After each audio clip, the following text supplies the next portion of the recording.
La Bible dit, le cœur de l'homme est tortueux par-dessus tout. Et quand il parle du cœur de l'homme, il ne veut pas vous offenser, mais il parle du cœur de la femme en même temps. Il dit, le cœur de l'homme et de la femme, de l'espèce humaine, est tortueux par-dessus tout. Qui peut connaître ce cœur? Parce qu'encore une fois, on peut jeter facilement de la poudre aux yeux aux autres. On peut facilement passer pour quelqu'un de bien. Jusqu'au moment où. Et puis là, les masques sont obligés de tomber. Et ça ne dure en général pas très très longtemps pour que les masques tombent, pour que le vernis s'écaille et qu'on voit la véritable nature de ce qu'il y a en dessous.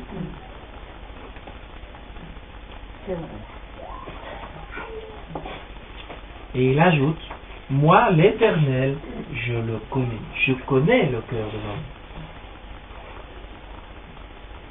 Ailleurs il ajoutera, je ne veux pas la mort du pécheur, mais qu'il se repente et qu'il vive.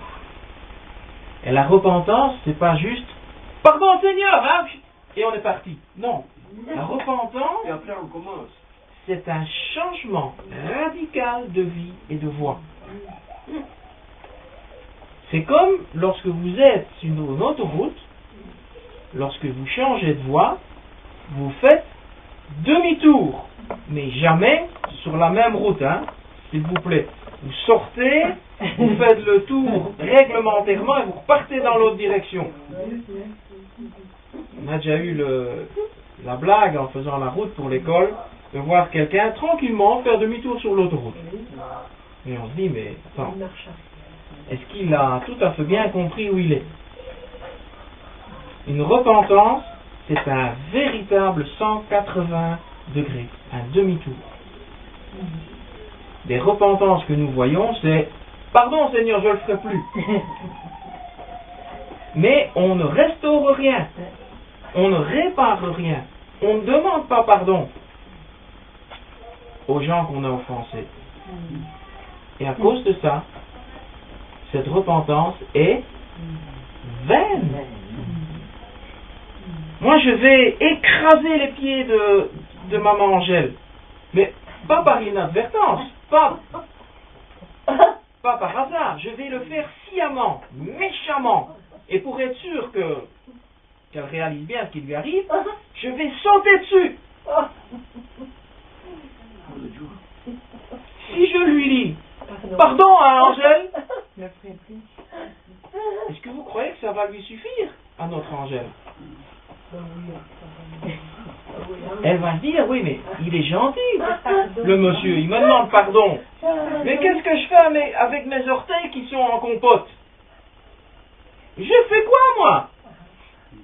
Alors la repentance, c'est non seulement de lui demander pardon, mais après de l'amener chez le médecin et de payer tous les frais qu'il y aura à faire pour que ses orteils soient restaurés à l'original.